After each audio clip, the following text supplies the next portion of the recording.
The following video contains themes of death and bereavement in relation to children and young people. Caution is advised as the content may be upsetting to some viewers. When a death impacts the whole school, it can be difficult to know how to approach the subject with children and young people, which reactions to look out for, or how you can support those who find it challenging. This video aims to help professionals working in schools to manage when there has been a death that affects the school community. The death of a student or staff member can hugely impact the entire school and community. It can be difficult to know how to address the subject of a death like this within the school setting when it comes to breaking the news and to finding ways to remember the person who has died. It is important to consider the wishes of the family and to remember that there may be family members or close friends who attend the school. Typically, a head teacher or deputy head teacher will break the news of a death in the school community, but regardless of who it is important that they are prepared for how the experience may affect them and that they take the steps to look after themselves. Expressing some genuine emotion can be helpful as it gives students and staff permission to show their own feelings.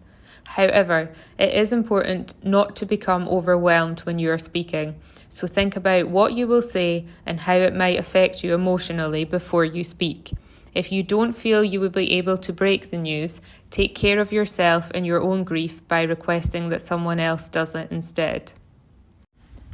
When explaining what has happened, start by acknowledging that you have sad news to give. Be open and honest, using straightforward words like dead and died. Avoid using phrases like lost or gone away, particularly around younger children, as it can cause confusion. Remember, if you avoid speaking directly about the subject, it can make students feel like they can't talk about it either. When you are giving the news, acknowledge that not everyone will feel affected by the death or be sad about it. Let students know that this is okay too. You may end by saying something like, "I know that some of you may have known Mrs. Smith more than others, and if you don't feel as upset as someone else, that's okay. There is no right or wrong way to feel. We will all manage the feelings of death in our own individual way. If you or one of your friends is struggling, please come and talk to a member of staff."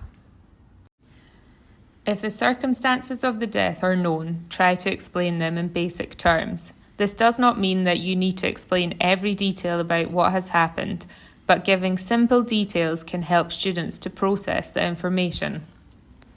If you don't know, say so and explain that you will try and find out. Rumours can be quick to start, especially in schools, and providing some basic information about what has happened can help to limit them.